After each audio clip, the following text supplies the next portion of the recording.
Good afternoon. My name is Jeremy Bankson, and I'm the Director of Music here at Prince of Peace Lutheran Church. And on behalf of our community, it's a delight to welcome you on this beautiful full afternoon. So thank you for joining us this afternoon. Our entire concert series, all the events in our series, which you can see listed on the back of the program, are made possible by generous sponsors, and there's a listing of those folks towards the back of your program. I would invite you to take a look at that.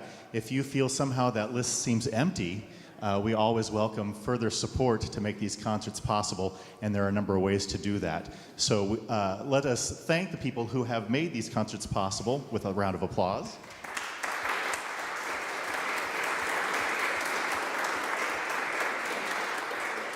And at the conclusion, Susie will smilingly greet you at the back if you wish to donate further or in help of the concert series as well. If you look at the list of programs, I hope you will consider returning in December for a couple of events. The Christmas season is around the corner. It's hard to believe, but it's true. And one of the great things about the Christmas season is the music that we experience. So 2 concerts, one with choir and orchestra and opportunities for lots of favorite carols on the 10th of December at 4 o'clock. And then the following Saturday, our good friend Nick Cosgrove, who has just released a recording, his first recording, will be giving a concert as well. So I invite you to return for, if not one, both of those, which will be really wonderful events. We are so fortunate to live in a community so full of talented musicians, and today you will experience some of that talent on our program. You can read about our performers in the program, but at this point I'd invite you to join me in welcoming PANdemonium4.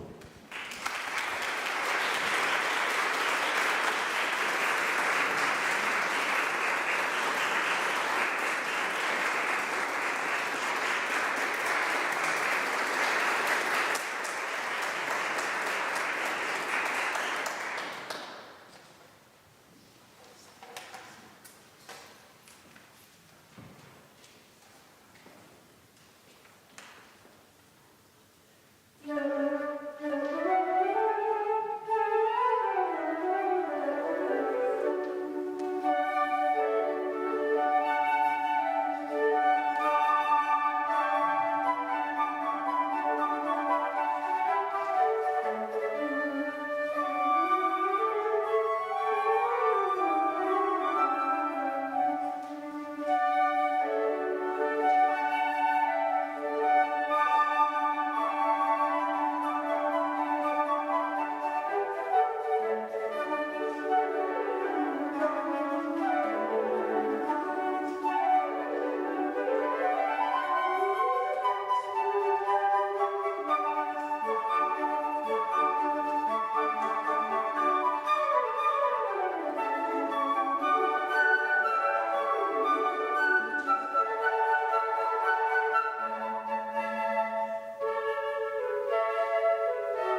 Thank you so much for coming this afternoon. It's wonderful to see so many familiar faces and meet new friends. My name is Kimberly Goodman, and I am one of the 4 founding members of this ensemble. Allison will tell you the story of how we came to be such an interesting ensemble, but we have played over 40 concerts together so far in our career as a group. It's been absolutely wonderful, performed in lots of different states, and commissioned a lot of new works. The first one was not one of them, right? The piece by Mozart. I think there is a rumor and an urban legend that Mozart did not like the flute. I don't think that's possible. If you've ever heard the solo works that he wrote for the flute, that's just not possible. He loved the flute. So that was a wonderful first piece, nice opener for us. I want to tell you this place holds a dear place in my heart. Craig and Gail Swanson were dear friends of mine, and their son Nick was my flute student. It's wonderful. And also our dear friend David Price, who was my colleague at many, many years at Otterbein, of course was here for many years, so we're glad to be back in this gorgeous space.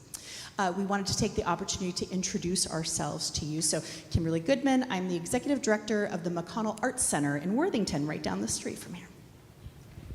Good afternoon, I'm Lindsay Goodman. No relation. I'm the principal flutist of the West Virginia Symphony and the flute professor at Otterbein. Hi everyone, I'm Lisa Jelly. I'm the flute professor at Capitol, and I also perform in the Central Ohio Symphony and the Ashland Symphony. Hi everyone, I'm Allison Sunkoff. I am the flute professor at Ohio University in Athens. And yes, it is true, the 4 of us coming together. I've been teaching at Ohio University for 26 years, and about 8 years ago, I needed a new challenge. I wanted something different in my life, and I knew I wanted more chamber music. And I think it was an afternoon spending with Lindsay. I sort of started testing the water a little bit as to maybe starting a flute quartet, and asked all of these wonderful ladies up here, and they all said a hearty yes. And it's just been going so productively and so rewarding for so many years. So thank you so much for having us, and we're going to have it to Lindsay for the next piece. So the next work on the program is one of our commissioned works. This one is particularly special for us. This is now the 21st performance of this piece, and just last weekend we recorded it. It'll be appearing on my 4th solo album from Parma Recordings, hopefully sometime in the new year. So this is a work by Linda Kernahan, who many Central Ohio folks may know. She received her doctorate of music and composition from The Ohio State University and taught at Otterbein University as well. Linda has now relocated to that state up north, where she is a radio host for WKAR, for the classical music station.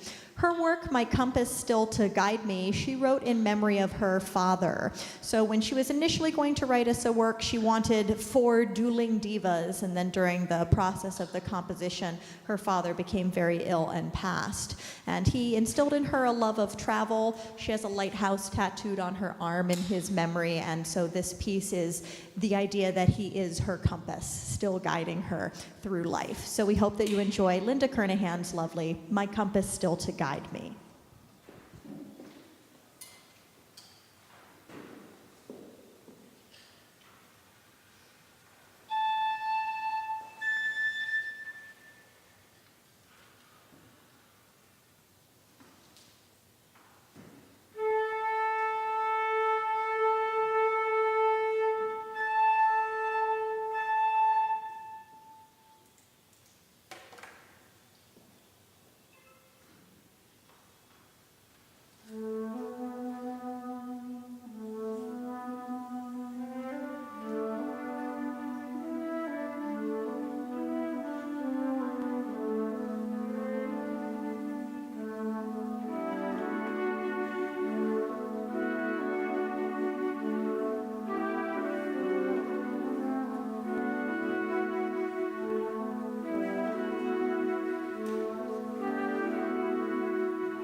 Our next piece is by Herman Beeftink.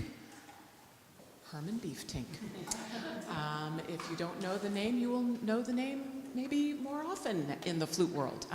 Herman Beeftink is very prolific in the flute world, but got his career started. He moved from the Netherlands to the United States in 1982 and has made his life in TV, film recording. He lives in Southern California. And he has recorded for, or made music for National Geographic, for the Simpsons movie, let's see, Hannah Montana, and our next piece, which we think that you will enjoy. This is actually our premiere performance of a work of Herman Beeftink, but amongst all of us as we teach, particularly high school, collegiate level, this is kind of Beeftink is sort of the buzzword in the flute community. Have you played something by Herman Beeftink? So anyway, we hope that you enjoy Frequency.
I did it. I turned it on. I broke my alto flute, but I have not broken this microphone yet. So the next piece by William Boyce is a piece that was a wonderful surprise, a commission for my birthday that I did not know about until it was presented to me by my wonderful husband, Spencer Hobie. Spencer is here. Please give Spencer a hand.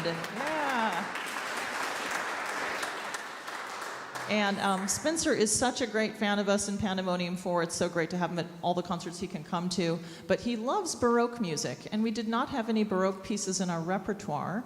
So he commissioned someone that we met on my sabbatical in England that I worked with, who was a specialist in English Baroque, to arrange a piece for us to perform. So this is William Boyce, 1710 to 79, but we premiered this piece and have been enjoying adding it to our programs ever since. So this is a concerto in E minor, and it's been arranged from flute quartet to, from string quartet to flute quartet, and we think that it features the various voices of the flute choir, the flute quartet really nicely, so see what you think.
next work on the program is another commissioned work that Pandemonium has collaborated with a living composer to bring new music to our repertoire.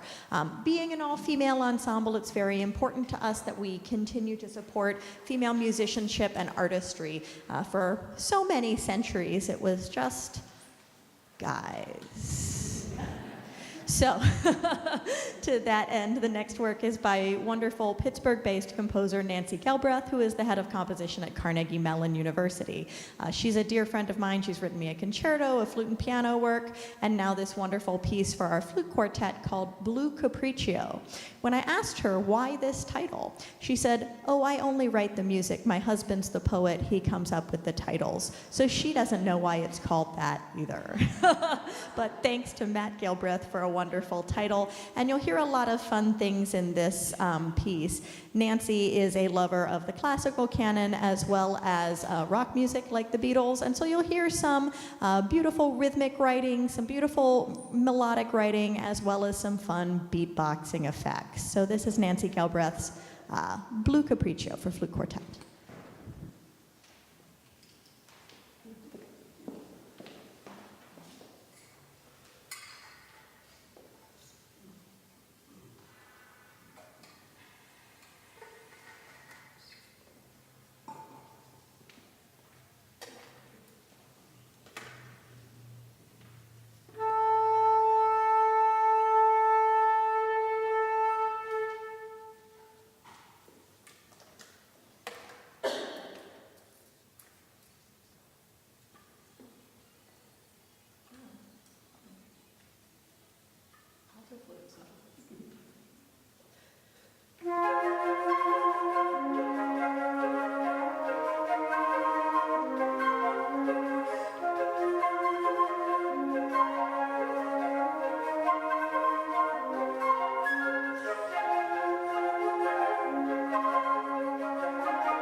we have come to the end of our program. I wanted to point out a couple of things. If you notice, especially if you're up close, do you notice doing something with our feet? If you notice this, several of us are playing our music off of iPads, and we have pedals that are synced to the iPad, is that way we don't have to flip so many pages.